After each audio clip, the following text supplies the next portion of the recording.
Собранието денеска на почетокот на 64-та седница ја констатира оставката на председателката на Државната комисија за спречување на корупцијата Татјана Димитровска. Собранието врз основа на член 121 став 2 од Деловникот на Собранието констатира дека и престанува функцијата председател на Државната комисија за спречување на комисијата. Истакна председателот Гаши откако Димитровска не ја искористи можноста да ја образложи оставката. Димитровска поднесе оставка во петокот на 25 јули, откако обвинителството за гонење организиран криминал и корупција поднесе обвинение за 2 кривични дела, и тоа за оддавање службена тајна на поранешниот директор на ТЕЦ Неготино, Небојша Стојановиќ, обвинет во случајот Адитив, и за компјутерски фалсификат затоа што ревизор во нејзино име и го положил тестот за сертификат за државна тајна. Димитровска во оставката се повика на член 14 став 1 од Законот за спречување на корупција без друго образложение. Следно се очекува да се расправа за интерпелацијата за работата на републичкиот јавен обвинител Љупчо Куцевски, поднесена од опозицијската партија Левица. Сојузот на синдикатите на Македонија го доби решението за репрезентативност и на утрешната седница на Економско-социјалниот совет ќе го отвори прашањето за 500 евра минимална плата и за 6000 денари дополнително зголемување на сите останати плати. Утре е добра можност владата да покаже дека се грижи за работниците, а пратениците пред распишување на локалните избори да донесат брзи законски измени и да утврдат минимална плата од 500 евра, порача председателот на ССМ Слободан Трендафилов. Како што истакна Трендафилов, синдикалната минимална кошничка што ја пресметува ССМ лани е зголемена за 6500 денари. Оваа година само делот за храна и пијалаци од завршувањето на последната мерка пораснала за 2000 денари или за 150 евра се зголемени трошоците за живот за едно 4-члено домаќинство.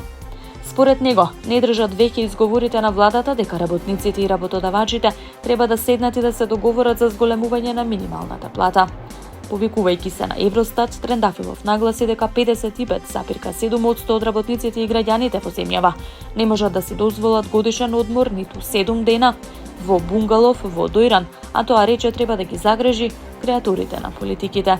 Минималната плата од 400 евра во Македонија, рече Трендафилов, е пониска од онаа во Србија, Црна Гора, Босна и Херцеговина, Словенија и Хрватска. Европската комисија утврдила дека сајтот за онлайн трговија Тему ги прекршило врските според Законот за дигитални услуги на Европската Унија околу проценка на ризиците од продажба на нелегални производи на европскиот пазар. Според оценката на Европската комисија, постои висок ризик и голема веројатност потрошувачите во Европската Унија преку сајтот да набавуваат нелегални и несоодветни производи, како што се играчки за деца и електронски уреди. По повод ваквата оценка, извршната подпредседателка за технолошки суверенитет, безбедност и демократија на Европската комисија, Хена Виркунен, изјави дека Тему е далеко од стандардите што ги бара Законот за дигитални услуги, поврзани со ризиците по корисниците. Оценката е донесена врз основа на постапката што комисијата ја покрена против Тему на 31 октомври минатата година. Тему сега има право на приговор на ваквите оценки да достави одговор до Европската комисија во врска со незините прелиминарни наоди. Тие мерки може да опфатат парична казна во износ до 6% од вкупниот годишен промет на Тему на глобално ниво и барање сајтот да превземе мерки за отстранување на глобалните прекршоци, при што ќе биде ставен под засилен надзор за да се следи имплементацијата на препораките. Најлошото сценарио на гладување во моментов се одвива во Газа, предупреди интегрираната класификација на фази на безбедност на храната глобална иницијатива на агенциите на Обединетите нации, што работи на идентификување на состојбите со глад. Собирањето докази покажува дека широко распространетиот глад, неухранетоста и болестите поттикнуваат зголемување на бројот на смртни случаи поврзани со глад.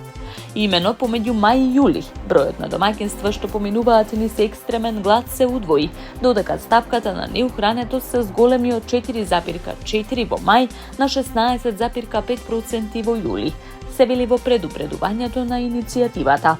Најмалку 14 лица починале во последните 24 часа од глад и неухранетост, според Министерството за здравство во Газа, кое го води Хамас, организација која Европската Унија и САД ја сметаат за терористичка.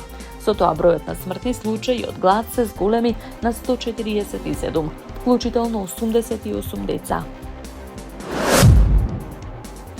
Малиот Нешки Наутајова стана најрано роденото бебе на светот кое преживеало. Тој е роден на 5 јули 2024 година, со тежина од само 283 грама, дури 133 дена пред предвидениот термин. Со тоа Нешки Наутајова официјално е впишан во Гинисовата книга на рекорди, како најрано роденото бебе кое преживеало. Неш има силен карактер, со оглед на тоа што толку долго беше на интензивна нега. Би помислеле дека е кревок, но не е. Секогаш се смее и се го интересира, изјавила неговата мајка. Иако на Неш се уште му се потребни кислород и храна преку сонда, тој секојдневно напредува. Неговите родители велат дека веќе вежба да стои и има многу сила во нозете. Раѓањето на Неш има посебно значење за ова семејство, бидејќи претходно доживеале спонтани абортуси. Денес со радост го слават неговиот напредок и се благодарни за чудото кое доживеа Гинисов рекорд.